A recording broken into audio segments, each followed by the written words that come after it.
So today is a special ceremony, an initiation ceremony, and because the temple is a little bit small, and it was thought that not everyone might fit, and with the rain it's also not so much fun to stand outside on the veranda looking through the glass while you're slowly getting wet. We decided to move things to this place. But here is another complication. Here we cannot make the fire. So, however, that is also all right. Because the essence is not in the Agnihotra. It's not that really constitutes the initiation in itself. The connection is not made through the fire. Rather, the fire is creating an extra sanskar, creating an extra impression, so that our sankalpa, so that our determination becomes very strong. Just like when you get married, you can do it very quick with the government for 5 minutes. You have to sign some papers and you exchange rings, and before you know it, you're out the door. 5 or 10 minutes, hobya. In India, it can take a whole week, right, a marriage, if you go with traditional, or at least, a full day minimum. And so many things happen throughout the day. The man comes in on a horse and this and that, Sometimes on a palanquin, ladies are carried in like this. Everything is so many arrangements, simply for one purpose, to make sure that you never forget. That's the whole idea, that you really remember what you have done. That's why I spend so much money on these functions. Yes, that's why we do big yajnas, just that we remember. Oh yes, I got initiated. Oh yes, not from.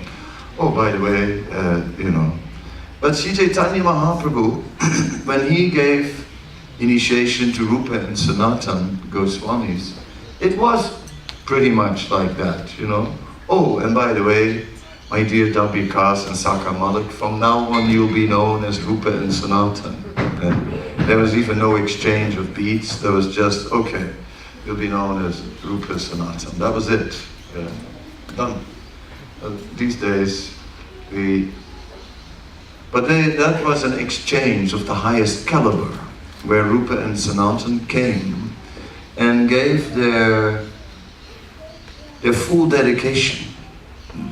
So they really fully surrendered, and like I explained yesterday, how there is the external surrender, and then internally we may still be lagging behind, although externally we are bowing down, externally we're making the vows, but internally we're not really giving our hearts completely, because we are unable, because our hearts are already invested in so many other things.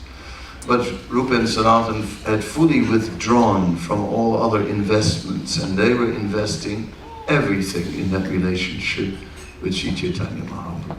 So that was a very significant thing. From this day on, you'll be known as Rupa and Sanatan. It was not a small thing. We need more sanskar. We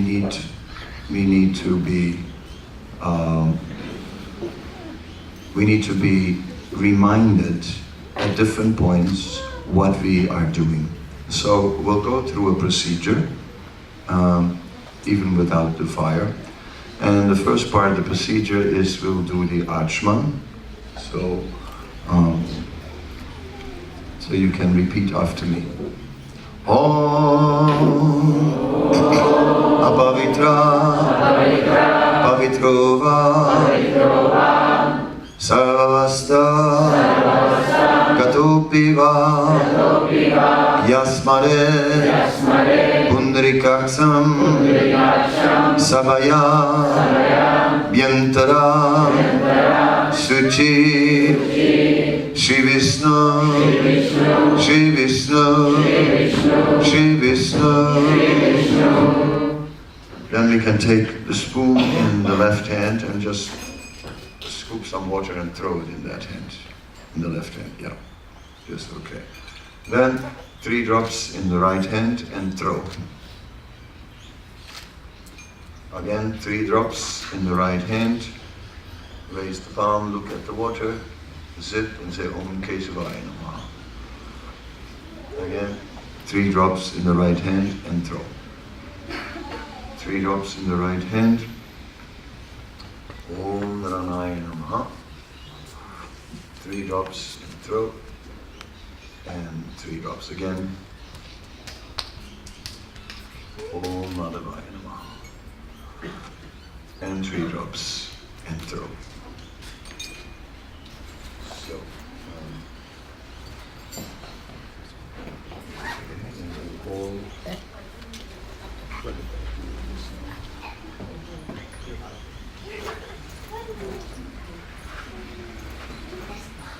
so, you all gave your necks to me, so I'll get you back now. This is Chant time.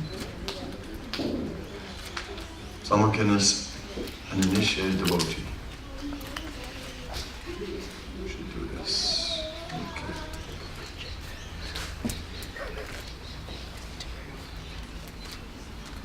Release. This is Itachi. They're all the same anyway, I think. Itachi. Yep.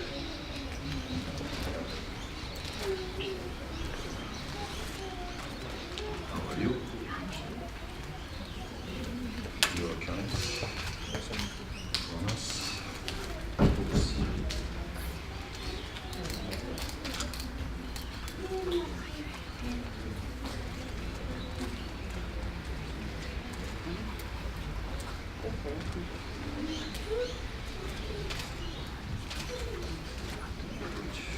So.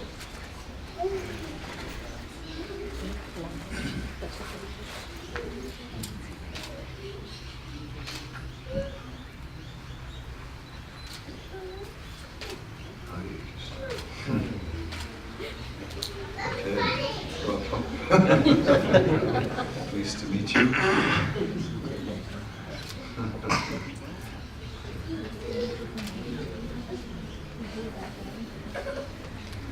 Hare Krishna.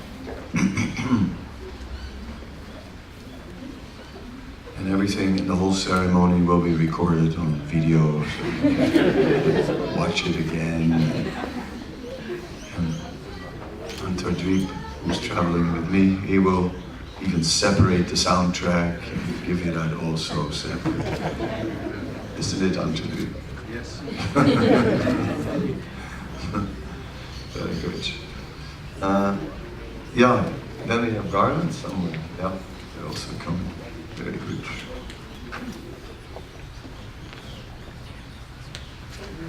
Hare Krishna.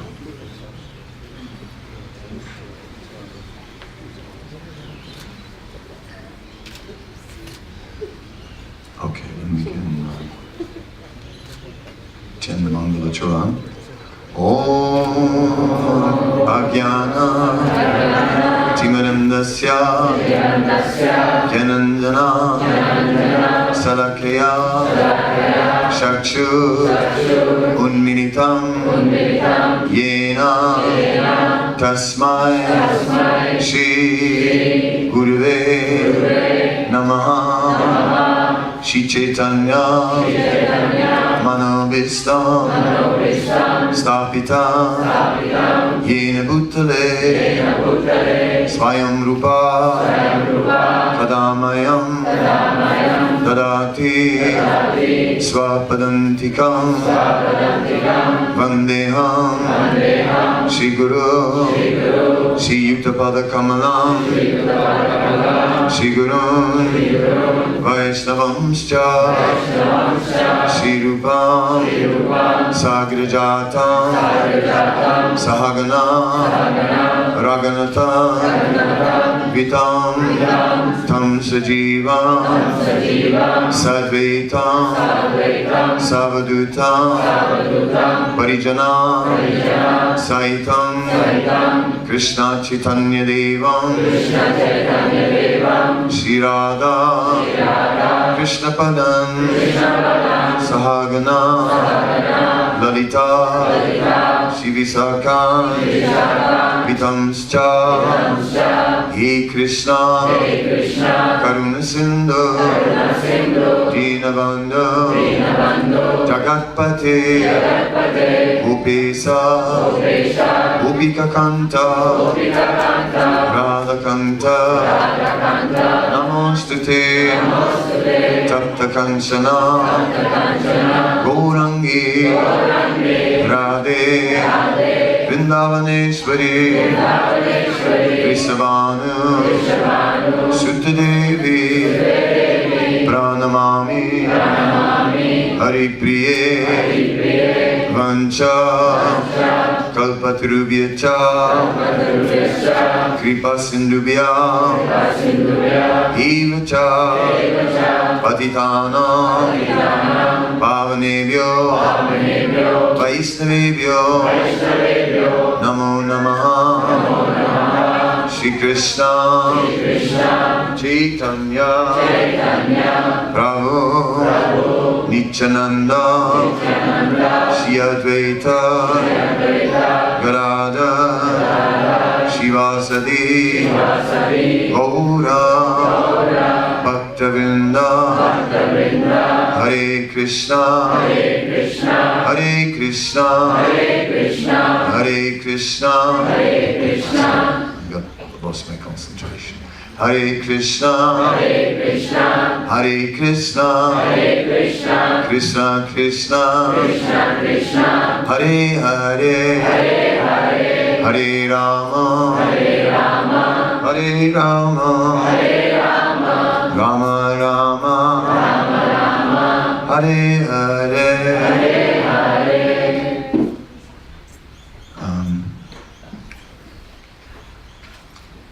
So the time of initiation is a complete change. We are basically finished with so many lives, life after life, anadi bhaya mukha, since time immemorial. We've been in the material world, sometimes taking birth here, sometimes taking birth there. Sometimes in one species of life, another time in another species of life, sometimes male body, sometimes female body, sometimes a demigod, and sometimes 4 legs and a tail.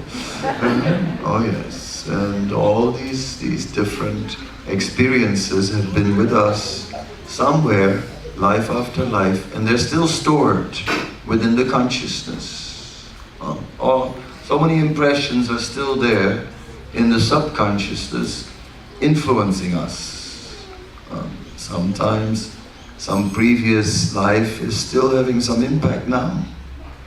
And thus, some old desires are awoken again.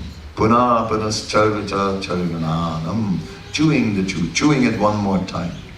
Like the chewing gum, put some sugar, it is sweet again. You can keep on chewing it. Cheap. So in this way, we try, the material energy, we try and squeeze out a few more drops of material enjoyment.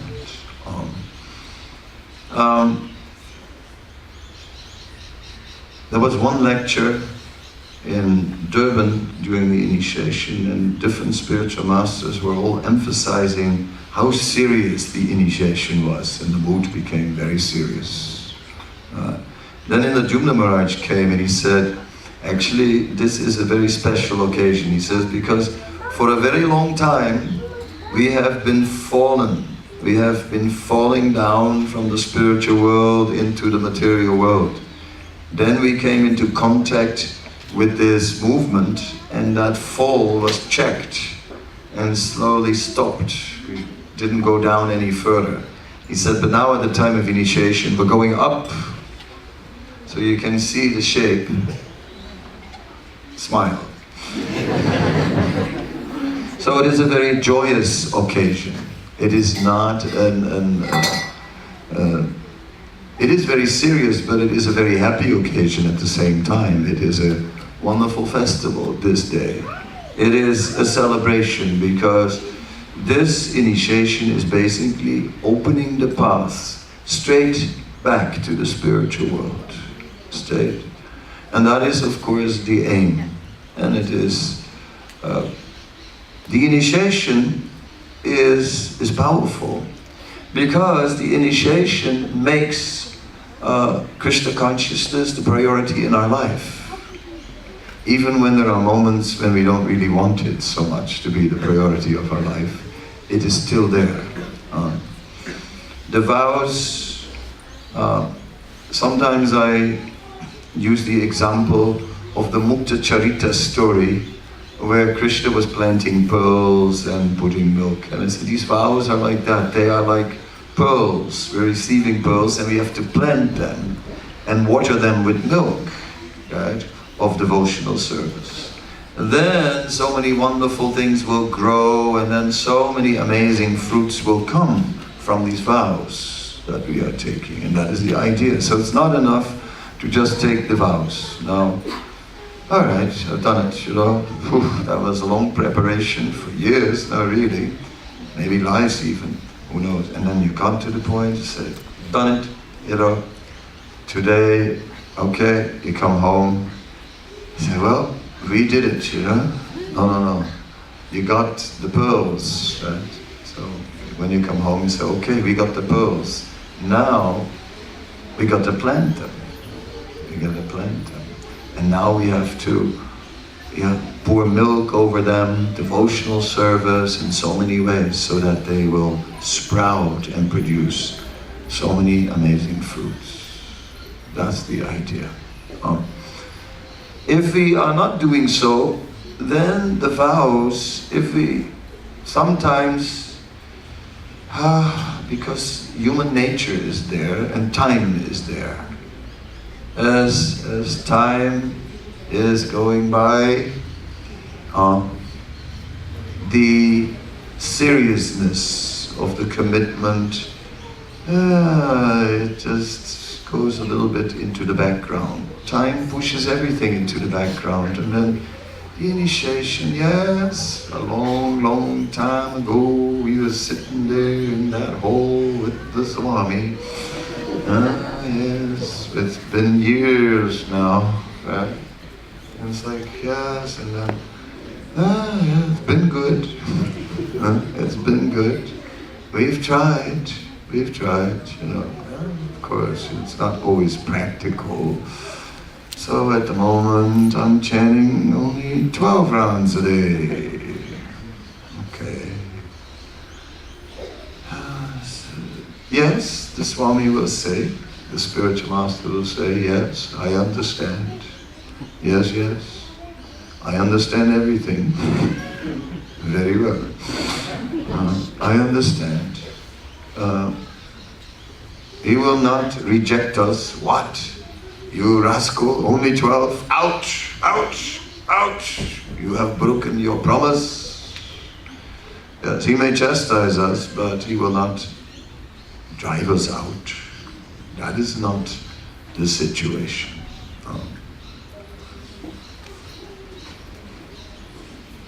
One of Srila Prabhupada's disciples, prior to Krishna consciousness, had been smoking certain substances which are there in, you know, even in India, some people are doing such things.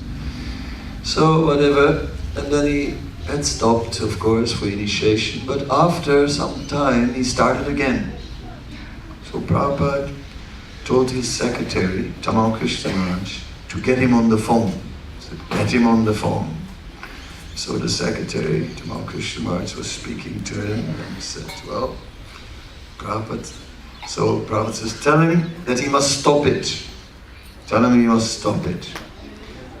Tamal Krishna Maharaj, Prabhupada is telling you, you must stop it. Right? And Prabhupada said, tell him that if he doesn't stop it, this bad habit, that I will reject him.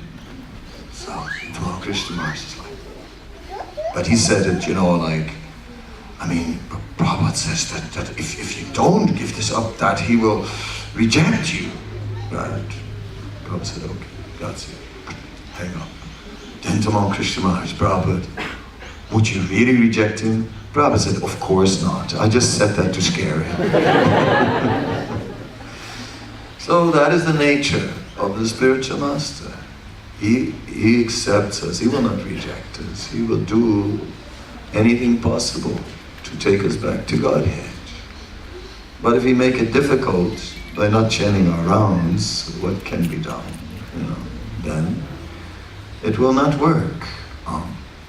If you chant only 12, or even only 15, or 15 and a half, or 15 3/4, or 15.99, rounds, even then, well, that means 15 and 107 beats, even then, I cannot guarantee success. Yes, then you are what they call on the slow boat to China. Right? There's an American saying, the slow boat to China, and from America, China is quite far. And if you're on a slow boat to China, well, it's going to take a long time. And then it may take many, many births.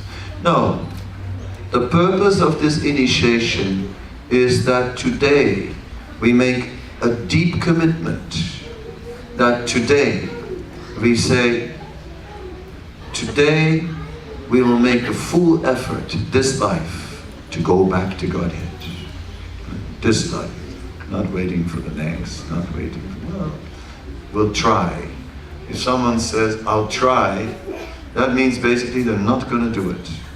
And think about it. If someone says, I'll try, it means I'm not going to do it, but I'll try. Yeah? So there's no such thing as I'll try. It is like, do it. Do our part. We must do our part. And the acharyas and Krishna will do the rest. Today, I'm sitting here as a spiritual master, not because of my extraordinary qualification, I am not that special. But somehow or other, this movement is very special. So when I came in touch with this movement, that showered me with mercy. And it's through this mercy that we change. Then, today, who am I to say, I will take you back to Godhead? I'm saying, yes, it is not a problem. That can be done. Because I'm not alone. I'm here as a representative. I'm here as the representative of Krishna, the representative of Sri Chaitanya Mahaprabhu, the representative of the scriptures, the representative of the previous acharyas, the representative of Srila Prabhupada, my spiritual master. I'm here on this day as a representative of all these personalities. Srila Prabhupada said he was the one who basically adjusted the number of rounds. Because in the Chaitanya Bhagavat, we find that Sri Chaitanya Mahaprabhu one day said, he was invited again and again as a sannyasi to take some prasad in the house of various brahmanas. So Chaitanya Mahaprabhu said, I will not just accept invitations, I will only accept invitations in the house of a lakpati. Now, 500 years ago, a lakpati was something, right? One who had 100,000. 100,000. Nowadays in India, if you're a lakpati, like that's just pocket money. I mean, even crorepati is not enough these days. But lakpati, so in those days, none of the brahmanas was a lakpati. So they didn't have 100,000 in the bank. So they said to the Lord, oh, that's very unfortunate, because then we won't be able to invite you. And Sri Chaitanya Mahaprabhu said, yes, what can be done? I will only accept the service of one who is a lakpati, that means who chants 100,000 names every day. So that's 64 rounds. So that reference of the Chaitanya Bhagavat is the origin of the 64 rounds that we hear about. You know, like somehow or other 64 seems to be that number that always pops up. You should really chant 64 rounds. But then we see that Prabhupada, as he was beginning to initiate his disciples in the modern world, was coming up with 64 rounds, and like Prabhupada said, okay, 32. All right, 25. Still like 25. Then finally, all right, 16, no less. No less. So now that number 16 then, that was not just a lower standard. We should understand that what Prabhupada did, he gave a discount, but the same quality. He didn't bring down the quality.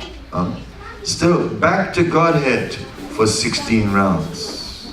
It's a deal. It's a steal. Folks, you can't miss this opportunity. I mean, really, for that price, you know, and what you're getting, you're like, no, you can't let it go. So, anyway, on the strength of that, I can also today say that when you chant a minimum of 16 rounds every day, and you follow the 4 regulated principles, that then you go back to Godhead. In the Mahabharata, there is the story of Nala and Damayanti. So it's a famous story, ancient story. And basically the story is this, that it is told to Yudhisthira Maharaj. Because what happened was that Nala somehow or other was a powerful, beautiful young prince, and Damayanti was a very beautiful young princess. So there was some natural attraction between them. So there was a Swayamvar for Damayanti. So Nala decided to go for the Swayamvar. So he was on the way. Then on the way, what happened was, he got the darshan. He got the darshan of 3 personalities. Indra, Vayu, and Agni. All 3 appeared before him. So, you know, Nala was a very pious personality. So as soon as he saw them, he just fled like a rod on the ground, offered his obeisances, and with folded hands said, "Oh, you have graced me with your darshan, and my good fortune is immeasurable. How can I serve you? As you desire, please, please. Anything you desire, please let me know. I am your obedient servant." That's what they wanted him to say. And then they said, "Oh, well, Nala, we happen to be on the way to the Swayamvar of Damayanti. Can you please act as our representative and ask Damayanti to choose one of us 3? So again, you know, he says, like, Nala says, "But I was also on the way to the Swayamvar." And then the demigod said, "You said you would be our obedient servant. Will you break your word?" No, not that. So anyway, so Nala got caught. So instead he went to Damayanti and before the Swayamvar with a message, you know. And he came to Damayanti and said, "I'm coming as a messenger of Indra, Agni and Vayu, and I'm coming as a messenger to on their behalf, they will attend the Swayamvar and they request that you choose one of them." And Damayanti, who was intelligent, saw Nala and said, "Oh, you can tell them that I'm greatly honored by their attention and so on, and I offer my utmost respects to them. But unfortunately, that will not be possible, because you tell them, because I've already given my heart to Nala. So then Nala was sort of like, you know, a lot of things were happening in one day, you can understand. That, it was like quite a day. So Nala was walking out there, his mind spinning, and then what happened was Indra appeared, and Indra said, so, what did she say? And Nala truthfully told everything. Anyway, then this whole thing happened, that Indra, Agni, and Vayu, they came for the Swayamvar. Nala came for the Swayamvar. And then, as the Swayamvar was going on, suddenly there were 4 Nalas. 4 Nalas. So Damayanti is looking, you know, you've seen these TV programs, which one is the real one, and it's like, she couldn't figure it out. They all looked as real as anything. So what to do? So she stood there and utterly confused. Then she prayed. She prayed to the Supreme Personality of Godhead. And my Lord, on the strength of my chastity, on the strength of my chastity, I can only accept Nala as my husband. But now there are 3 others, and I don't know who is who. My Lord, please help me to make the right choice. And immediately, on the strength of that chastity, the Supreme Lord responded, reciprocated, and suddenly the demigods could no longer maintain their disguise. They appeared in their original form, and Damayanti took the garland and put it on Nala. Done.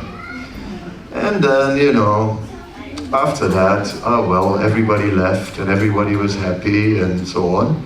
And even Indra, Agni, Vayu, they're saying, oh, well, you know, girls are girls, and you know how they are, you know. Once they set their mind on something, you know, it's impossible to change it, right? That's just the way it is. What can you do? You know, that's how ladies are, you know. Mind set on something, you may as well forget it, you know. So, okay, she wanted Nala, you know. So they were all right with it, and they returned to the heavenly regions. But then one day, Kali, the lowest of the celestials, came and went to Indra and said, it's outrageous what has happened here. I really can't believe it. No, that Nala did that to you. Oh, this is really disrespectful. No, Indra said, no, it was the girl, you know how girls are, you know. It's like, she wanted him, you know, it's all right, okay, you know, like, better, you know, she's happy, it's all right. No, Kali said, no, you see, that she wanted Nala, that's all right. But Nala should have refused. He should have withdrawn from the Swayamvar. Indra said, I didn't look at it from that perspective, but that's actually, well, makes sense, I would say, actually. There's some truth to that. Yes, Kali said, and therefore it was very disrespectful from Nala that he did not withdraw himself from the contest. Indra said, yes. My Lord, Kali said, I am your obedient servant, your Lord. Please allow me to mete out some punishment. Tatastu, Indra said, granted. And Kali, yes, Kali was very happy. And Kali then followed Nala and Damayanti. And then when Nala once, after after evacuating, did not properly wash for whatever reason. He didn't wash his feet. Then Kali entered through the feet. And he entered into the body of Nala. And he entered into his consciousness. And then Nala became possessed by Kali. And Kali controlled him, and Nala somehow or other was challenged and became involved in a gambling match, and then he just gambled and lost everything, and until in the end, together with his wife Damayanti, there was nothing left but to go to the forest, each dressed in one cloth. No suitcase, nothing, everything gone. Yes. So it's getting serious. Right. Then, so they're in the middle of the forest, in the deep, deep forest, and Nala, he begins to cry and complain. Nala says, oh, Damayanti, oh, I am not worthy of you. I am so fallen. I have lost everything in gambling. I have thrown away our whole life, and you are such a noble princess, and now I put you into all this trouble. I'm not suitable to be your husband, and you know, I mean, I just cannot stay. I mean, and Nala just said, I have to go. And she said, you're not going to leave me alone in the middle of the forest, is it? You know, but that's what he did. So there Damayanti was alone in the forest. Oh yes, and Nala disappeared. And then one day, you know, as she's there in the forest, this hunter is coming by in the forest, and this hunter goes, oh, look at that. Who's here? Oh, very nice. And he was ready for some action. But Damayanti again, she prayed on the strength of her chastity. And that hunter dropped dead on the spot as he was trying to abuse her. That chastity of Damayanti was pretty good, and the prayers also worked quite well. Different yuga, I guess, you know. But whatever was happening. Yeah, so the story continues that Nala became totally confused, degraded, and that, even became like a Rakshasa for some time, but anyway, eventually got out of it. Meanwhile, Damayanti, since she had been married, somehow or other she made it home to her father, but was already expecting, and this and that, had a child. Later, Nala happened to wander around, come to that kingdom, and then said that Damayanti presented him with her son and said, here's your son. He said, that's not my son. And then again, chastity, prayer, and sure enough, you know, heavenly voice, and they said, yes, now this is the son of Nala and Damayanti. All right, the end of story. Then Nala finally got relieved after that from the curse of Kali. Finally, Indra interfered and said, okay, now it's enough, Kali. He's been punished. Let it be now. Yeah. So Kali went back. Now, the whole interesting part of the story is how Kali possessed Nala. And Nala never knew it. Nala all the time was just thinking that he was acting on his own. But it wasn't. It was actually, his thinking was influenced by Kali. So that is interesting. So it is said that in the Srimad Bhagavatam, we see how Kali is entering into the kingdom of Maharaj Pariksit. That is at the beginning of Kali Yuga. Nala, that was in another yuga, and Kali was given special license to pollute one person. But then, finally, Kali's yuga was about to begin. And Kali came, and now he had the license to pollute everyone, and every single person in the world Kali could pollute. And now we see how he came into the kingdom, and then there he found the bull Dharma, and he just with a stick started breaking the legs of Dharma, and then Maharaj Pariksit appeared on the spot, pulled his sword and was ready to take action. All right, pull her over, show us your license and all these things. Yeah. So Maharaj Pariksit was there, and Maharaj Pariksit basically was ready to act and ready to kill the perpetrator, but he just made sure that it wasn't that some person, innocent person, walked by, picked up the stick. So he just asked the bull Dharma, who is the cause of all this? And Dharma said, it's hard to say.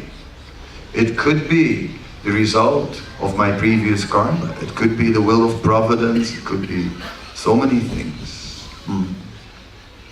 Anyway, in the end, Maharaj Pariksit did not let Kali off, although Dharma hadn't given a clear answer. And Kali was dressed like a king, so Maharaj Pariksit was ready to fight. So then Kali could see, this is not going to be good. So Kali fell on his knees and prayed to him, please, like a Sudra, please protect me, instead of acting like a king and fighting. So then Maharaj Pariksit, who was a noble personality, did not kill him. But at the same time would not allow him to stay in the kingdom. But then Kali said, what can I do? Now I'm your subject. I am Praja. I have taken birth. And whatever has taken birth has a right to exist. Praja. So what will I do? Now I must exist somewhere. Where will I exist? So then he was told he could stay in these 4 places where meat eating, gambling, illicit sex and intoxication was going on. Yes. And so we see these 4 regulative principles that Srila Prabhupada asked for at the time of initiation. When Sri Chaitanya Mahaprabhu initiated Rupa and Sanatan, he didn't ask, and what are the 4 regulative principles? You follow the Brahmas.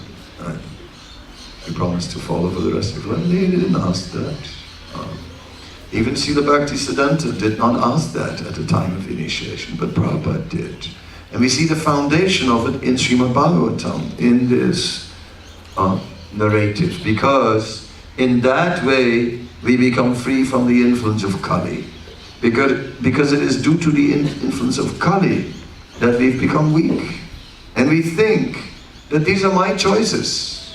This is what I want. Just as Nala was thinking. This is what I want. This is my desire. This is my judgment. I'm acting on the basis of my judgment and intelligence. Oh yes, I know what I'm doing. No, Kali is doing. So, by following these principles, we are freeing ourselves from the influence of Kali. And then of course, iti sudasakam nam nam kali kalmasanasanam, by these 16 syllables of the chanting of Hare Krishna also, the influence of Kali is destroyed. So in that way we rise above these things. So therefore, there's the 16 rounds, and there are the 4 regulative principles that we are chanting. Srila Prabhupada made the adjustment, and he could do so because he had so much credit with Krishna. He had so much credit with Krishna that whatever Prabhupada wanted, how could Krishna say no to Prabhupada? If Prabhupada wants something, then Krishna will say, yeah, whatever you want. Yes. Yes. I'm not that powerful, so I wouldn't try to change the number of rounds. Therefore, maybe I would let you off at 12, but I can't. I'm not sure if it would work if I would tell you 12 will do. 3.5 principles is okay. It's all right. No? it won't work. If I can only uphold whatever Prabhupada gave, 16 rounds minimum and 4 regulative principles, then, yes, then full success guaranteed. Then full success is guaranteed. Then you can go back to God at this lifetime. And that's what it's about. Now at the same time, we are in a particular body.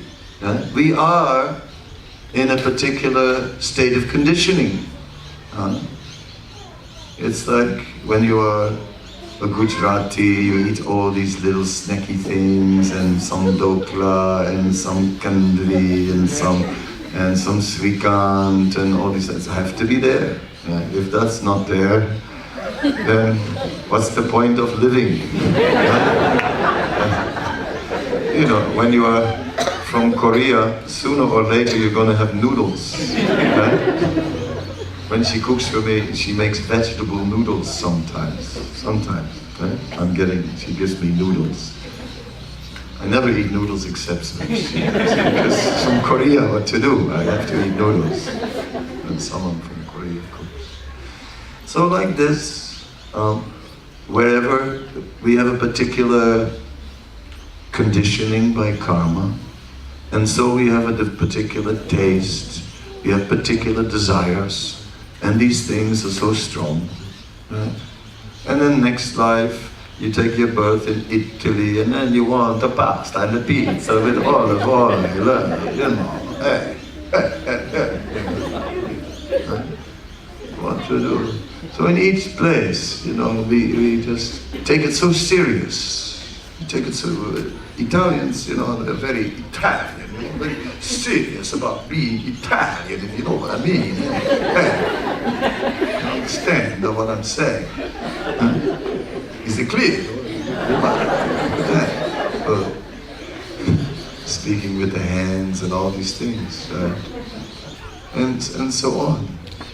We all take our conditioning so serious, our desires so serious. And from this day on, we have to control that, take that a little less serious. It's okay, yes, it's all good, it's all great, you know, up to the point of the Krishna conscious boundaries, all within the boundaries of what is permissible in Krishna consciousness. We'll seriously learn more about what actually Krishna consciousness, what injunctions are there in the sayings of the acharyas, the scriptures, and so on. We learn more about that by reading Srila Prabhupada's books and by hearing from the acharyas, and then we stay within those boundaries for a whole life. Never, sometimes just a little, no. No, I won't give you an inch. All right, half an inch? No, not half an inch, not a millimeter. No, not at all. It is 100% no. That is what this means, these vows. So that nothing will bind us. Nothing will bind us to the material world. The devotees used to do this play, and in the play there was some ladies were waving a blue sari like above the ground, and that was a river. So the river, then on one side of the river there were people, and they were carrying stones, bags with stones, many stones, and on the other side there were Krishna, Lord Chaitanya and the devotees, and they said, come to this side of the river. Said, oh no, we can't cross the river because we're carrying all these stones, right? No, we have all these. Throw away your stones and come across the river. No, we can't throw away your stones. We spent a long time collecting these stones. These are very dear to us, you know. Actually, some of these stones I even got from my father and grandfather. Really, these are like very important stones, yes. How can I throw them? No, throw them, throw them. So some people are ready to throw and they go across the river. Some people, they say, yes, yes, yes, yes, I'll throw, but they hide some in their pockets and they try to go across the river, but they don't make it, right? It's only those that really give up the stones that go to the other side of the river. Nice play, simple, but they get the point across, the stones. So we are in this way at initiation, ready to embrace this. And therefore to say, from this day on, spiritual life is our first priority. And then everything else. Then you are married, then you have children, then you have a house, then you have puchkas and and whatever you have, right? Everything else comes after.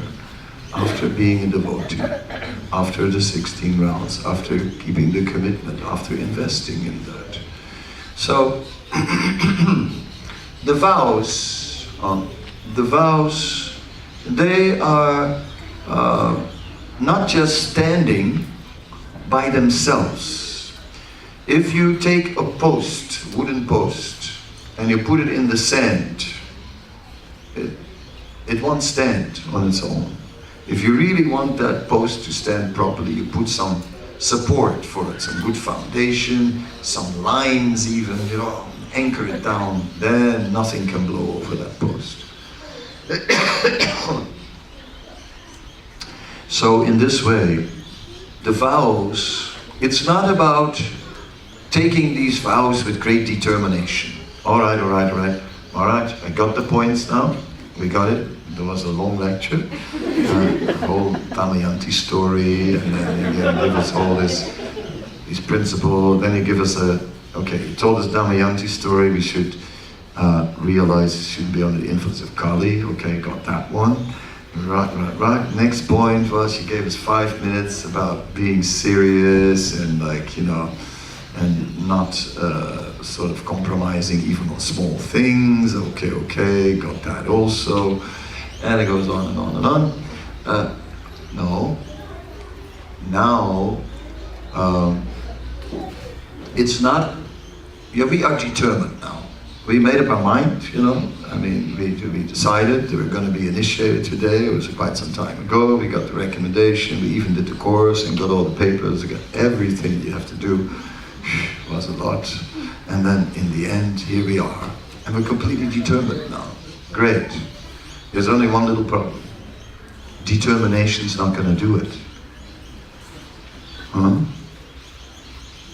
No? It's not going to do it. You can be as determined as anything. Are you determined? Are you? I hope so.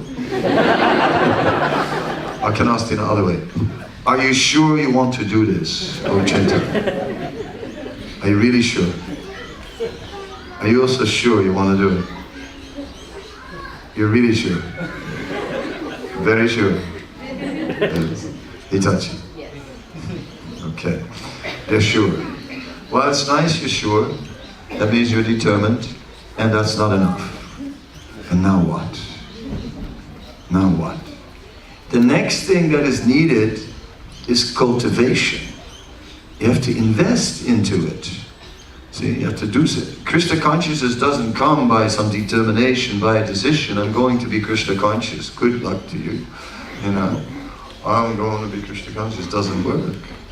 It is about cultivating every day, again and again, cultivating this Krishna consciousness. Then it will be strong. Every day, cleansing the consciousness. Every day. Saptapare Chanisnatam. Every day, bathing in transcendental sound. As we're bathing every day in water. You can't say, are you going to take a bath? No, I already took one yesterday. That's not going to work. You have to do again and again. Same way. The chanting. Are you going to chant? Oh, I chanted so much yesterday. Yeah, but what about today? Again. Sometimes you finish the 16 rounds at 11 o'clock at night. And then you wake up the next morning and you have to start again.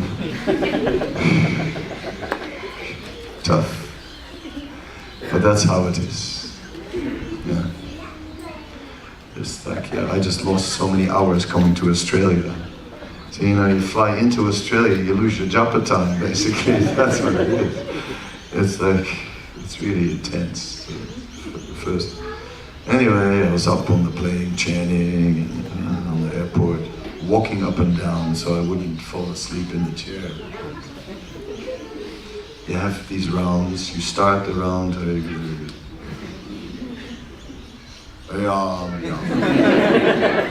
I've studied this and it's very interesting that when people fall asleep, oftentimes they fall asleep in the middle of a mantra, sleep for 1 minute, then they come back up and they continue where they left off. Have you noticed that? No, serious. I mean, you look at it now, you study this. It's a phenomenon, I watched it. It's interesting. Yeah. But then it can take a long time, you know, to finish 16 rounds. So sometimes you have to walk, sometimes you have to, whatever it takes to make the effort.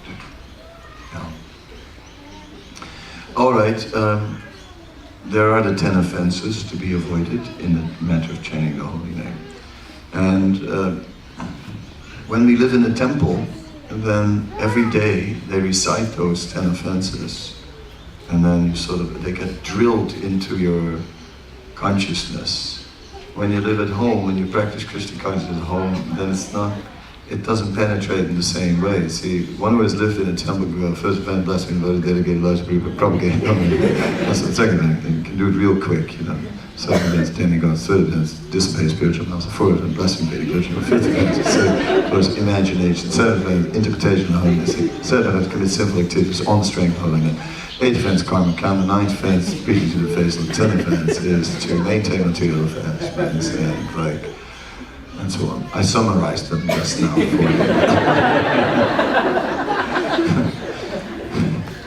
you. So these 10 offenses are mentioned in the Padma Purana. So yeah, we should get out of this habit, you know, of blaspheming. You know,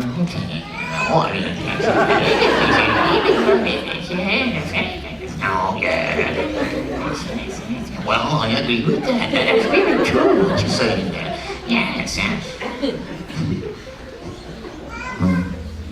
No, let's glorify. Let's glorify the Vaishnavas. Let's find the good qualities and just highlight those. And always say something positive. That would be wonderful. Yes, demigods must be respected, but they cannot deliver us from birth and death. Lord Rama could not deliver Hiranyakasipu. Yes. He could not give him immortality. That only the Supreme Lord can do. So we turn to the Supreme Lord. Ki chit kevalaya bhaktya Vasudeva Brayana, only Vasudeva. Fully absorbed in the worship of Vasudeva. Devatas, we respect them. We don't take the prasad. Respect. When I come to a demigod temple and their offerings, no, I'm fasting. No, thank you. Third, disobey the order of the spiritual master. Yes, we must somehow or other. The spiritual master is the representative of Krishna. And we should understand it's not only based on his qualification. We can take the microscope and put the spiritual master under the microscope and look at, can we find some fault? And then if we look really hard and we think, now I found it. Just see, he's not perfect, he's not qualified. No, Krishna enters into the relationship. It's not only that we are accepting this relationship today. Spiritual Master is the representative of Krishna. And Krishna acknowledges that. Yes, through this representative now, you will offer your service to me and my mercy will flow through this representative. So in this way, we see that Krishna is there. and working through the instrument of the spiritual master. If you think you're promised to me today, if today you think you make the promises to me, you might later on, as time moves on, think, well, you know, I mean, I made it to him, you know what I mean? Who's he anyway? But no, you're making them to Krishna. I'm only the representative. So you cannot say who's he anyway. With me you might be able to say that, but with Krishna you can't. Yes, so let us take that as a jewel on our head, whatever the spiritual master desires. Blaspheming Vedic literature is obviously not desirable, so we respect all Vedic literature, but we read only the Bhakti Shastras. There's so much Vedic literature, and we respect it all because it ultimately purifies people, connects them all to the Vedic culture, which brings them eventually to Bhakti. But we ourselves, we read only Bhakti Shastra. Sri Chaitanya Mahaprabhu came home, his mother said, "Oh, what Shastra have you been teaching from today?" He said, "I've been teaching about Krishnanam." "Oh, you've been teaching about Krishnanam?" "Yes, yes, yes." And then Chaitanya Mahaprabhu said, yes, that he would only accept those scriptures as revealed scriptures that dealt only with pure devotional service. So that's the essence, that's what we read. Therefore Bhagavad Gita, Srimad Bhagavatam, and those scriptures. When Gopakumar, we know the story about Gopakumar a little bit, that he was originally from Govardhan, cowherd boy, then wandering throughout the universe, and he got a mantra from his guru, and by the mantra he could go up and up and up.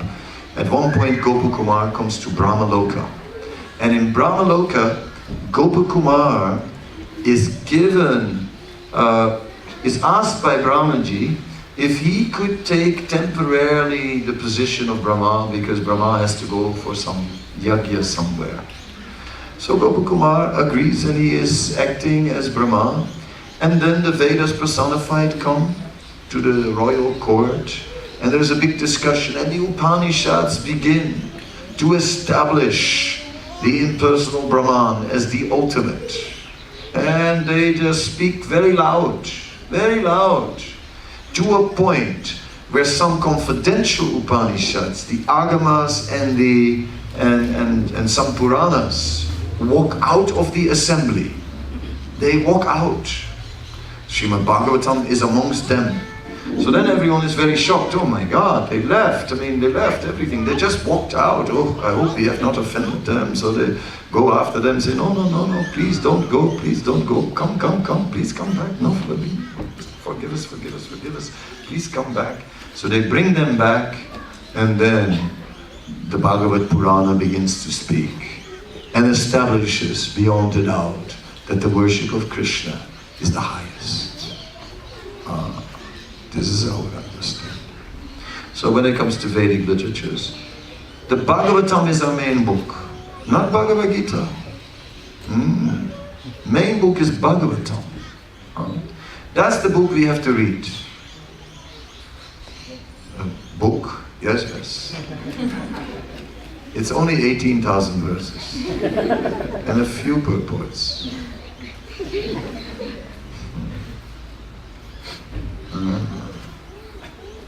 Some people read the whole Bhagavatam every year. Once a year they read the whole Bhagavatam. That's serious. Yes, it can be done. You can calculate, you can divide the 18,000 by 365, and you can realize how many verses you have to read every day. Then you can do it. Anyway, I'll come and check on it next year. See how far you got. Okay, so reading the Bhagavatam. I've told you so many things now. In a playful way, I'm taking you through the 10 offenses. to think the glories of the name are imagination, it is basically that the name is Krishna, abhinatva naminamino, non different from Krishna. So therefore Krishna, is there something Krishna cannot do? Is there anything Krishna cannot do? Is there anything that the holy name cannot bring us? Everything we get from the holy name. Therefore, we can put all our faith in the holy name. Give some interpretation on the holy name and draw out all kinds of meanings, not necessary. Krishna is the son of Nanda and Yasoda, and so on. Ram means either Balaram, Lord Ramachandra, even Parasuram, and it also means transcendental happiness. Hare, referring to the internal energy, Ladini Shakti, devotional service. Hare, if you serve Krishna, the all-attractive, then the result is Ram, transcendental happiness. Okay, so let's chant. And 7 offense, commit sinful activities on the strength of the holy name. Yeah, that's cheating. Externally, Jai Jagadish Hare, and you know, do any nonsense, but I'm chanting. No, that's not good. We must do it. 8th offense, we think that this chanting of Hare Krishna is karma kanda, means that we think karma kanda basically fixes your material life. You do some ritual, and that ritual fixes your material life. So that's pretty good. You hang a lemon and a chili on the mirror of your car, and you know, kuch nahi hoga. Gari ko theek chalenge. Chinta nahi. No problem. The power of the lemon in the chili is amazing. Amazing. Yes. You can put 4 lemons under the wheels, and then you drive over the lemons. You have the chili and the lemon on the mirror. Oh, everything. Sab theek ho gaya. But when you're driving, first drive forwards, never first backwards. If by any chance you're driving and a cat passes the road,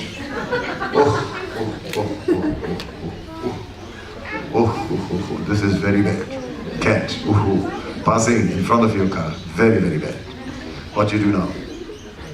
Turn off the engine, stop the car, and start the journey again.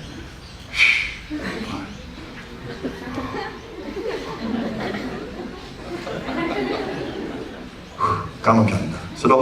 So Karma Kanda fixes our material problems. Yes.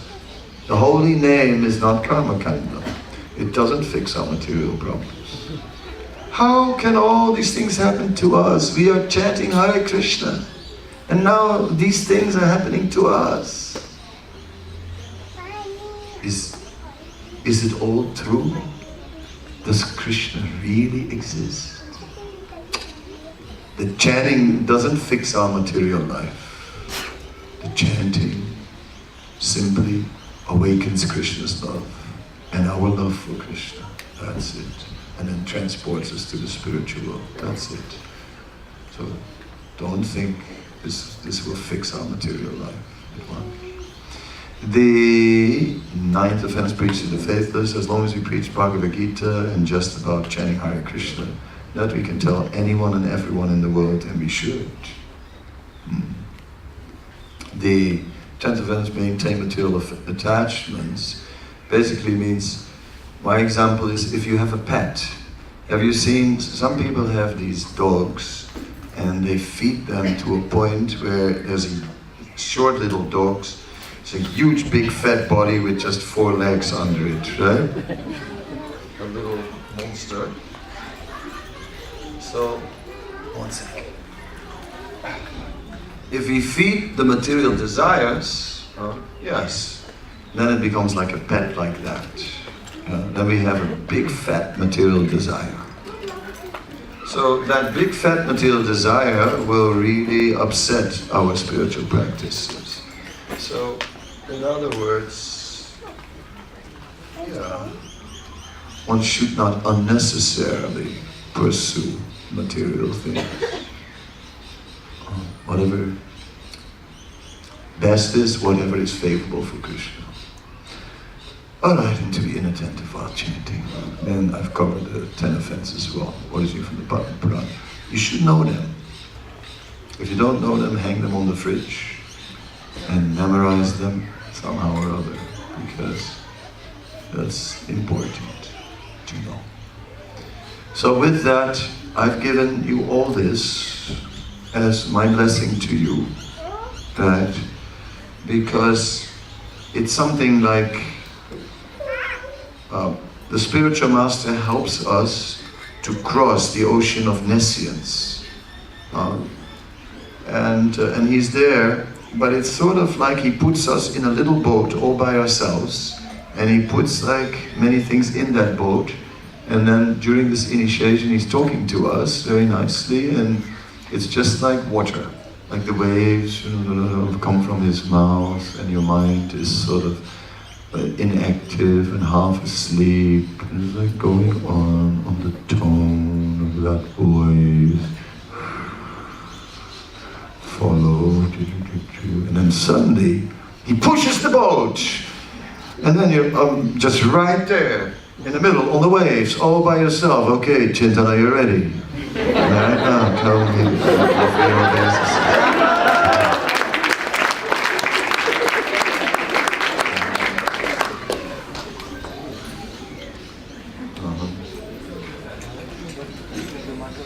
Sure.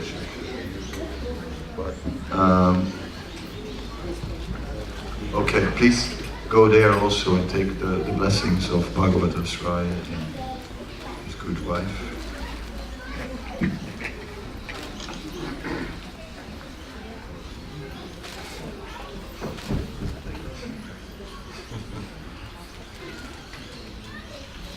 He was there when I joined in Vrindavana. So I'm living by his blessings also. He was like this then too. Same false ego. I think I'm a stubborn Dutchman. I'm stubbornly thinking I'm a Dutchman, but... No, some devotees just walk in, and there they are. This is one example. Hare Krishna. Okay, yes. So, there is a mic here, and I hope it works. Yep. Okay, what are the 4 regulative principles you promise to follow for the rest of your life? No meat eating, no gambling, no intoxication, and no illicit sex. And just for the sake of completeness, can you specify the meat eating in a little more detail? Not eating anything that is offered to Krishna, but in terms of... No, what about what swims in the water? Fish, yes. Fish. So no meat And fish. and Eggs. no meat fish, yes. Okay. No, it's good. And how many rounds? It's good that you said it, you know, like there's no loopholes in the contract. Just in case. Yes. And how many rounds are you promising to chant every day without fail? 16. Minimum. Yes, yeah, I'm not letting you off, I told you. All right, I'll take the microphone back and I'm going to give you the beats. I'm going to move my mic. So we can do this. Camera's ready. Okay, so from this day on, you will be known as Sanatan Goswami Das.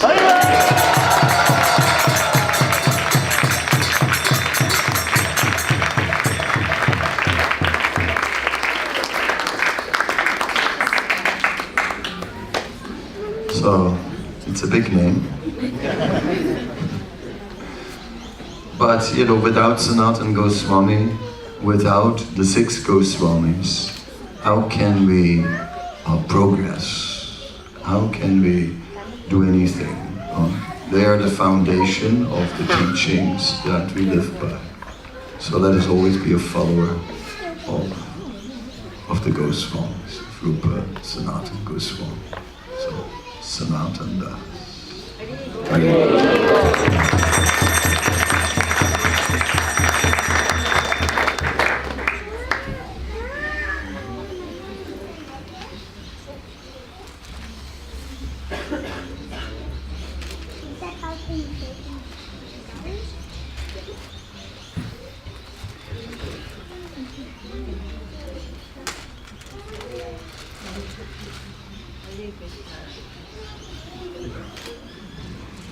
So what are the 4 regulative principles you're promising to follow for the rest of your life?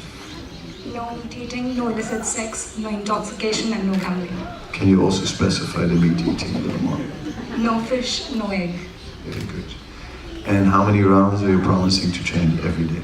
Promise to chant a minimum of 16 rounds every day. Very, very good. So, I've been thinking, when you give a name, you try to bring it closer to Krishna. I'll take the mic back. So I try to bring your name closer to Krishna. So from this day on, you will be known as Sneha Bhakti.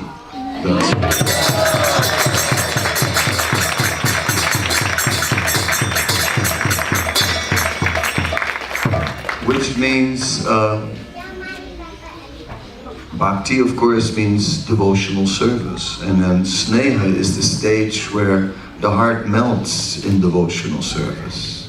Of course in Hindi Sneha also means affection, but in our philosophy, Sneha is a very advanced stage. An advanced stage of prema where the heart is just melting in love for Krishna. So may your devotional service just mature to melting in love for Krishna.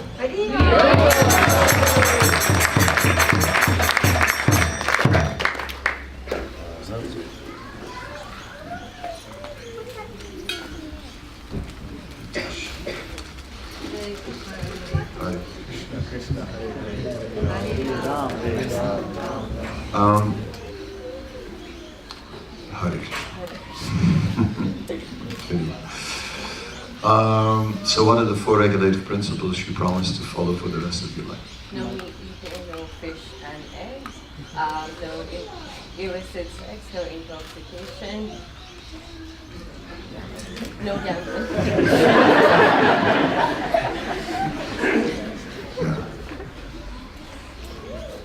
And how many rounds you promise to chant every day? 16 rounds. Very good. Okay, then although, yeah, I've thought about it. I meditated on this name for a while, and then what I came up with is, I think it's nice. From this day on, your name is Gita Lalasa.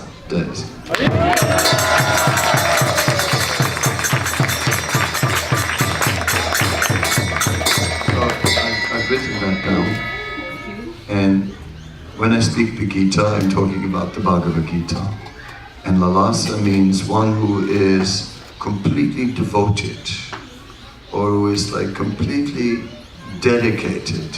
So Gita Lalasa means one who is completely dedicated to living by the Gita, by the words of Krishna.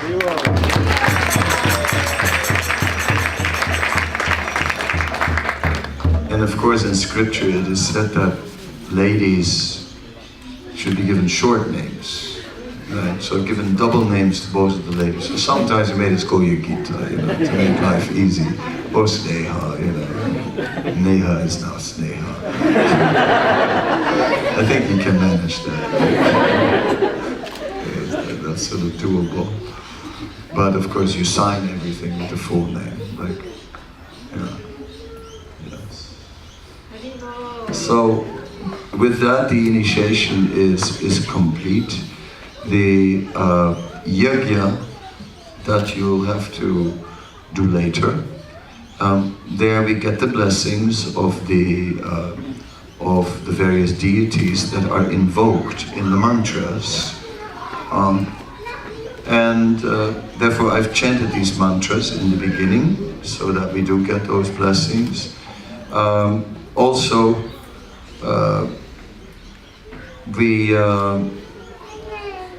As I said, the fire is like a sankalpa. It's like really fixes our mind more, a deep determination. It helps to form. So I wish at the next opportunity that there is a fire sacrifice that you partake, even if it is after 6 months or whatever, just do it. It is nice to have that blessing. Meanwhile, the vows itself are like a fire, because you have to make many offerings to these vows. Same like idea like planting the pearls. Now I compare the vows to a fire, and you make all these offerings to this initiation. Then it will be amazing. So I'm very happy that you are now my disciples. Means we're stuck with each other somehow or other. Okay? And so let's make something nice of that. Yeah. I want to be there for you, although physically Brisbane is a little far from many of the other areas where I am, so it's not just that I walk in, you know, I mean, it's not like,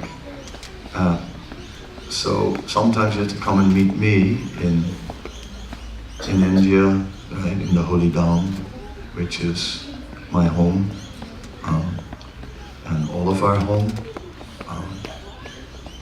It is said anybody who thinks that his home is anywhere else than Vrindavan is influenced by the illusory energy. So, please come home sometimes.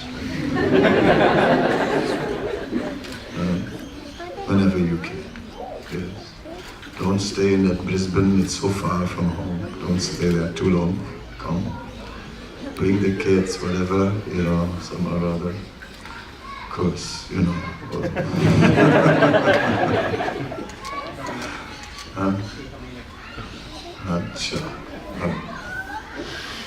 Yes, she came everywhere, but not to Vrindavana, I said. So, if you can, please come. Let us take this opportunity and spend some time together.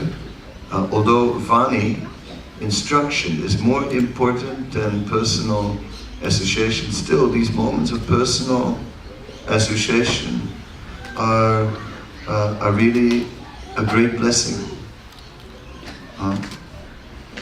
And with you, I forgot to send you over for blessings over there. At least.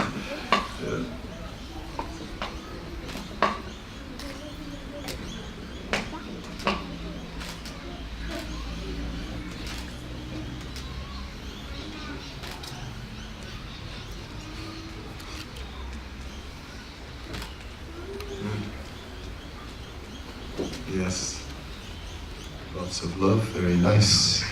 Oh, that's good. Huh? It is like that. You know, yesterday we were sitting at the dinner table at night and we were speaking about how in this movement we are a family.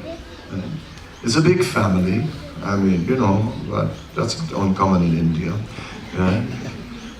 With many extended family members also. So you don't see everyone all the time, but when we come together, we still have a bond. Right? When you meet a devotee, you meet family. Right? I mean, sometimes you're somewhere and far away in some city, and you just suddenly see someone with neck beads, right? And it's like, you know, you know, yeah, and it's like so nice to meet a devotee. Like years ago, I went to Bangkok, and in those days, with my former wife I went, and in those days there was no temple in Bangkok. So we were in Bangkok and we come at the airport, and someone, as soon as we get out, someone approaches me and says, "You want go-go girl? You want go-go girl?" And I go, I'm with my wife. You know? He says, you want go-go boy? I go like, oh my God, you know, I'm used to something, but that was even to me a bit much, right? Then in the hotel, I stayed in the hotel. Then the room service came, some lady, if I wanted room service, no, I don't want room service, you know, please, you know. That was too much, being in Bangkok, really. But then we had been given one address of some Indian devotee somewhere. So, okay, we went there. So I come to this address and it's a shop. So we come in this shop, some middle-aged Indian man is in the shop. And we come to the counter and he said, okay, yes. I say, Hare Krishna. He says, oh, wait. He goes behind the counter, you know, to the side, and then suddenly he pulls the curtain which is above the counter. And a Govindam tape starts playing, and he has deities up there. and we're standing in the shop, you know. Govinda, Adi Purusha. It was so nice, you know. It was such a relief, you know. In this horrible city with the go-go this and the go-go that, you know. It's like, go away, you know. Please. Right? Just let me have Govindam, you know. That was so nice, yes. So we are a big family of devotees, and we are all together. All these devotees are here today as your friends. We need them, together. We're gonna do it, you know. We stay close with the devotees. It's really good we rented this hall. I mean, look at that weather out there. It's like, no fire sacrifice today, it's a water sacrifice. That's also very auspicious. Anyway, rain is a sign that the sacrifice is completed. When rain comes, it was fruitful. So in this way, I'm very happy. So all of you, family members, please bestow your blessings upon them. And you can, right? I mean, 1 year I was in Vrindavana, and every year for Srila Prabhupada's disappearance day, Srila Prabhupada's godbrothers would also come. And at that year, one of his godbrothers was very old, Bhakti Vaibhav Puri Maharaj it was, who was 93 years old. No, it was Pramod Puri Maharaj. He was 93 years old at that time. That was the last time he came. So he was very old and weak, you know, at that age.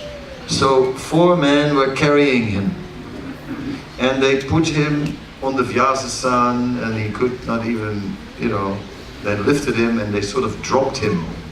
He made the landing. I looked at it, it was like, yeah, it's like, oh my God, to be 93 is no joke. That's no joke, it's intense. But then he spoke. And previously, I had heard him many years, he had come for many years, and I'd heard him so many times, and he used to share different memories with Prabhupada. But this time, he said that,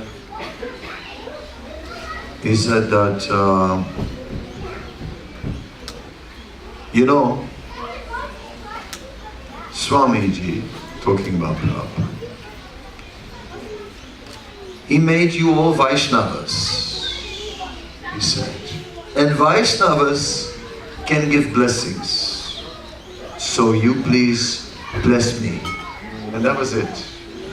And that was really something. It was like a sutra, you know. It was a very condensed statement, right? Because he basically acknowledged Prabhupada did something extraordinary. He made you all Vaishnavas. Not just make-believe Vaishnavas, but real Vaishnavas. And as real Vaishnavas, you can give blessings. Now I'm 93 years old, on the threshold of death. And, you know, and I realize one thing at this age.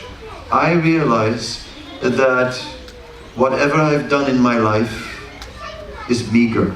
It wasn't that much. And now, at the end of my life, I realize that I need all the blessings I can get. And since Swamiji made you Vaishnavas, and you can give blessings, therefore, you please bless me. And I say, that's at least what I understood from what was being said by him. And that deeply impressed me, something I always remember. So in the same way, I say today, you are all Vaishnavas, you please bless them, that they may fulfill their vows, and you please bless me, that I may be a worthy spiritual master. Please say it out loud.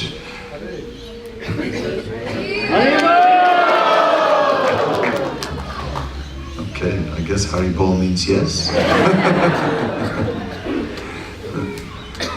Yes. Any questions? Kirtan. No, not yet. That will be after. No questions? Bhagavad Sri Prabhu, Mataji, your name has slipped on. I was trying and trying, you know. I know you, but because we don't deal so closely with the ladies, then the name didn't, I forgot it. We haven't been in the same place. No, but I know your name, but it just slipped my mind. I was sitting there, what's her name? But please, if you would like to say a few words, that would be wonderful. Both of you.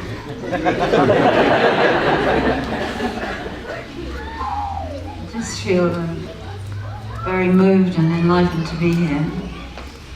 And it's so, just to see this initiation ceremony and feel the potency of it is very purifying. And thank you very much. Thank you very much for performing the initiation. Hare Krishna.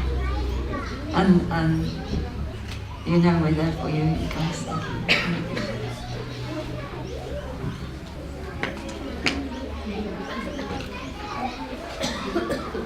Yes, we're very, very, very grateful to be here today and honored to be present at the initiation of such fine devotees. A lot of energy and a lot of work goes into bringing a person to this point, and many people have something to do with it. And we both feel very honored that we've had something to do with the development of your lives to this point. And can only say that to be able to serve devotees of the next generation is a very privileged position. So we're very grateful to have that privilege. And even though we recognize, actually, we're dealing with people who are actually more advanced than ourselves in spiritual life. But this is something you will also learn as your life unfolds, that actually the next generation will be better than you. But you have to serve them because the natural order is there. That even though somebody may be more advanced, they're younger in experience. So as your experience gathers, you freely give that to whoever comes along, recognizing that all of us are here a very short time. And I'm sitting here now thinking, I did this 44 years ago. But I think, where's that 44 years gone? Like an instant. So understand that it is initiation, it is the beginning, and the most important part of your life will be to, having fulfilled your vows for the length of your life, then know that you have to leave a legacy for the next generation, because this movement is going to go for many generations, hundreds of generations into the future. And the only people that will be on the planet to give it to the next generation will be you. We will be gone. So remember those things and take strength in your vows and take strength from your practices. And as Maharaj says, take strength with the family of devotees. I wanted to say maybe just a few words about your spiritual master.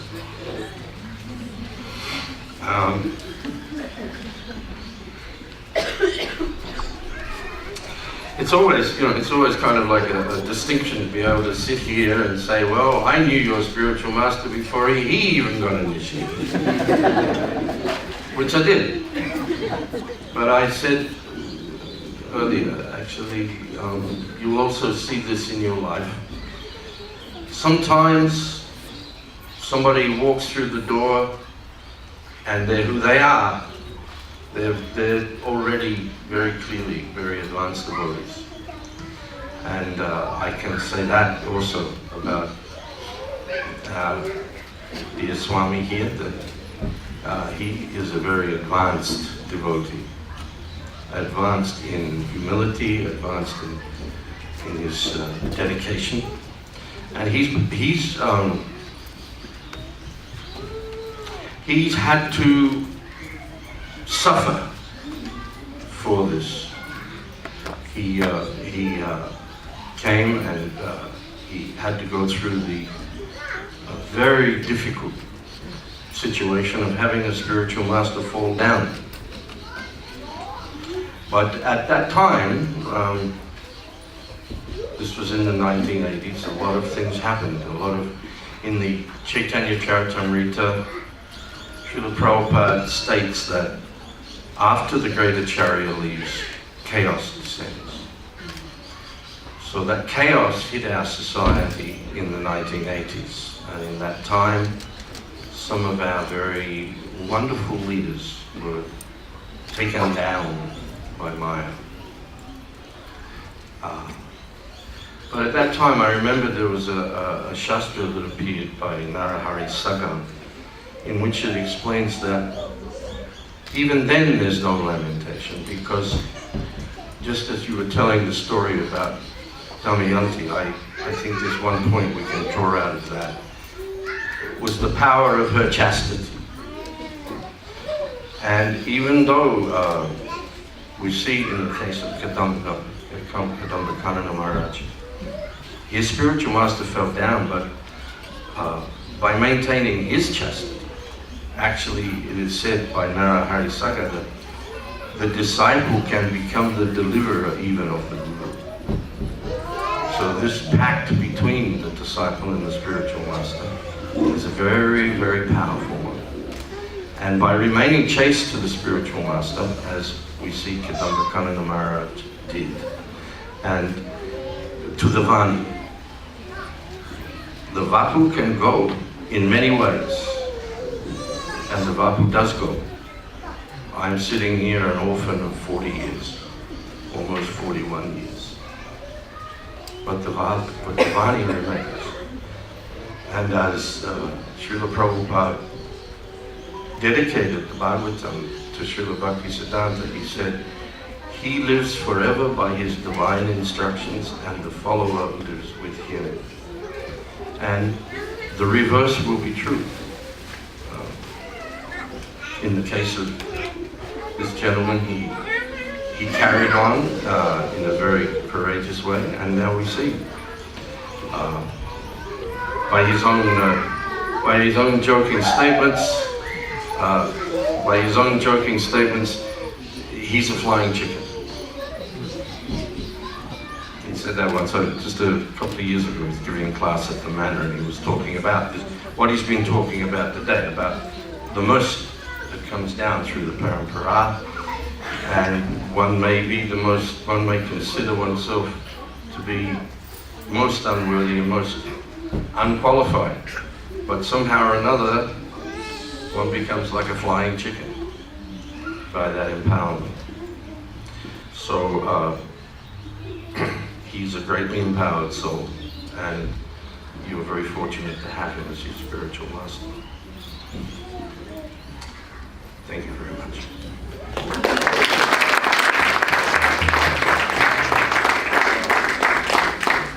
then there's two. Thank you very much. And two more devotees I'd like to ask, Jai Vijay and Saki Rai, who's also who's been. Or what's your name? I'm mixing up. Okay, you say something, and then all these names. Sorry for the mix-up. That's okay, Maharaj. It's nice to be associated with the temple president. And not have the responsibility.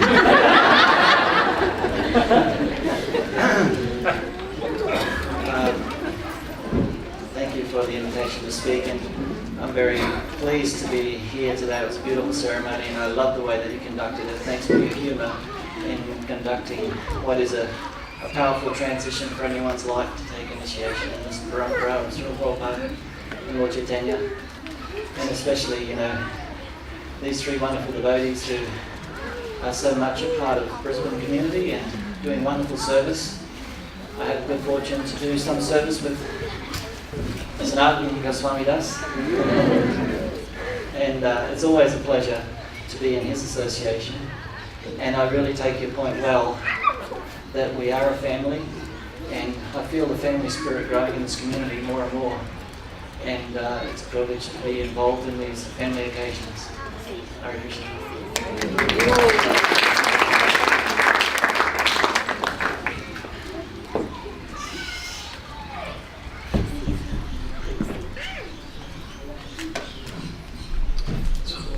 Thank you very much, Maharaj. For me, it is very wonderful that you're coming here regularly, and we hope that more and more people can take Krishna consciousness. When I came in, Swasti mentioned to me that your family is advancing now, and I said, actually it takes a whole village to raise a child. So it's an effort of all of us together. Somehow or the other we just do our bit. Even the small decision of having the program here, and I was just telling Prabhu that even this hall is converted into a temple. You can see this, the power of devotional service. So we all work together, work very hard. And as one of Prabhupada's disciples, Premal Prasad Prabhu, he mentioned to me that Saki, Krishna consciousness is recreation for me. So we can make it fun. And you make it fun, Maharaj. Last night was just amazing Kirtan. And when I think Rasamandla asked you today that last night was amazing Kirtan, and you said, let's see if we can top it today. So I'm waiting for that. I didn't say that.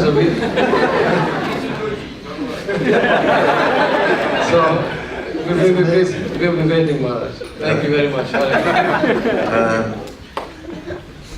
Okay, well, yesterday I was,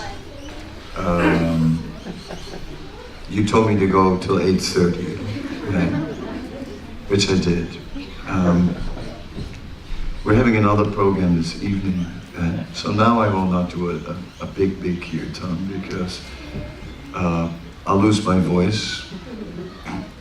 It's a little raspy as it is from all the travel, and so I'll sing a little, and then tonight I'll sing again, because 2 big kirtans in a day. 1 big. Now I'll move back a little.